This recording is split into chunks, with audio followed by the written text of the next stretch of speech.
Investigators noted inscriptions that had been engraved on casings found with the rifle. Inscriptions on a fired casing read, "Notices, bulges, capital OWO, what's this?" ? Inscriptions on the 3 unfired casings read, "Hey fascist!" ! Catch! ! Up arrow symbol, right arrow and symbol, and 3 down arrow symbols. A second unfired casing read, "Oh Bella Ciao, Bella Ciao, Bella Ciao, Ciao Ciao," and a third unfired casing read, "If you read this, you are gay, LMAO."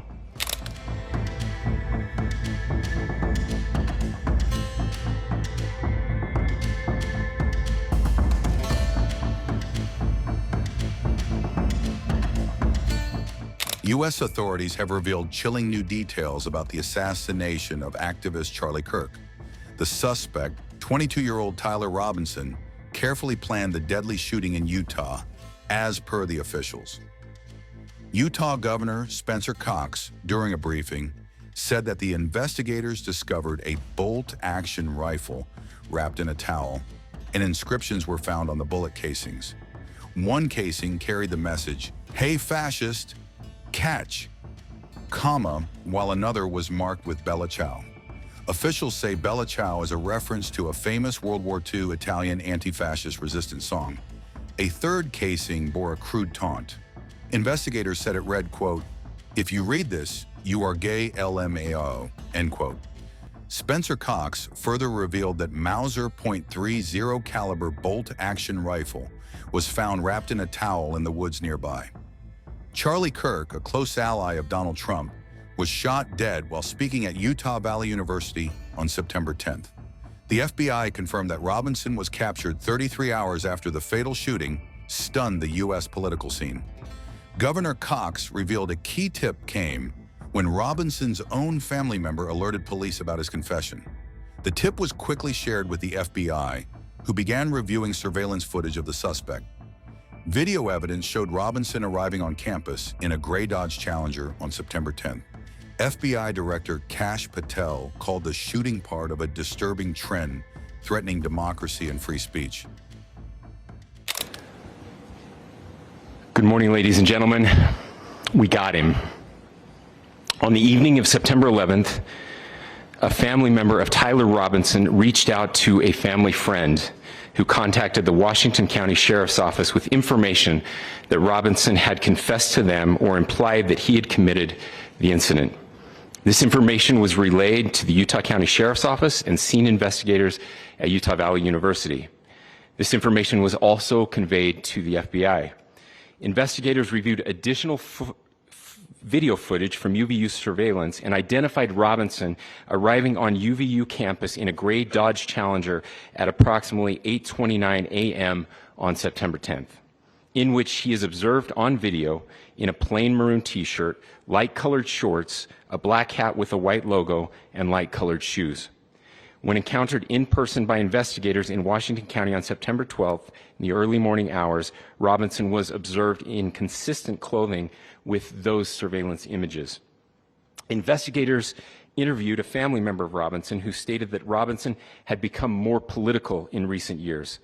The family member referenced a recent incident in which Robinson came to dinner prior to September 10th, and in the conversation with another family member, Robinson mentioned Charlie Kirk was coming to UVU.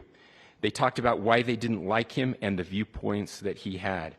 The family member also stated Kirk was full of hate and spreading hate. The family member also confirmed Robinson had a gray Dodge Challenger.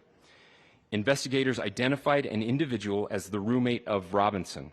Investigators interviewed that roommate, who stated that his roommate, referring to Robinson, made a joke on Discord. Investigators asked if he would show them the messages on Discord. He opened it and showed several messages to investigators and allowed investigators to take photos of the screen as each message was shown by Robinson's roommate. These photos consisted of various messages, including content of messages between the phone contact named Tyler with an emoji icon and Robinson's roommate's device. The content of these messages included messages affiliated with the contact Tyler, stating a need to retrieve a rifle from a drop point, leaving the rifle in a bush, messages related to visually watching the area where a rifle was left, and a message referring to having left the rifle wrapped in a towel. The messages also refer to engraving bullets and a mention of a scope and the rifle being unique. Messages from the contact Tyler also mentioned that he had changed outfits. I know there has been speculation as well as to the writing on those casings, those bullet casings, and I believe we have that as well. And I will share that with you now. So the area north of Campus Drive Road where the suspect crossed over, you saw some of that in the video that we released last night, consists of a grassy area with trees on the edge of the UVU campus. Investigators discovered a bolt-action rifle wrapped in a dark-colored towel. The rifle was determined to be a Mauser Model 98 30-06 caliber bolt-action rifle. The rifle had a scope mounted on top of it. Investigators noted inscriptions that had been engraved on casings found with the rifle. Inscriptions on a fired casing read, "Notices, bulges, capital OWO, what's this?" ? Inscriptions on the 3 unfired casings read, "Hey fascist!" ! Catch! Up arrow symbol, right arrow, and symbol, and 3 down arrow symbols.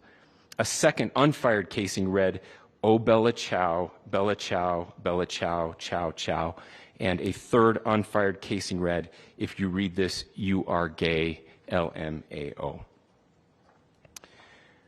We are indebted to law enforcement across the state who has worked seamlessly together, local law enforcement, state law enforcement, and our federal partners with the Federal Bureau of Investigation.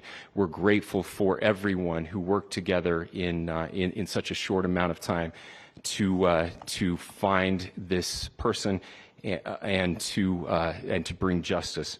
I want to thank the public who has been so engaged, reviewing videos, helping us with sending in tips, and helping us get to this point.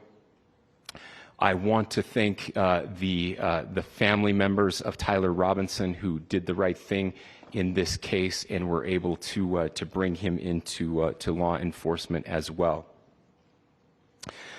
I especially want to thank the family of Charlie Kirk, Erica, Charlie's parents, his children.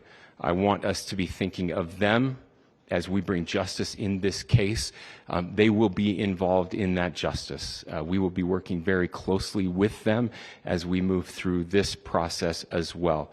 This is a very sad day for our country, a terrible day for the state of Utah.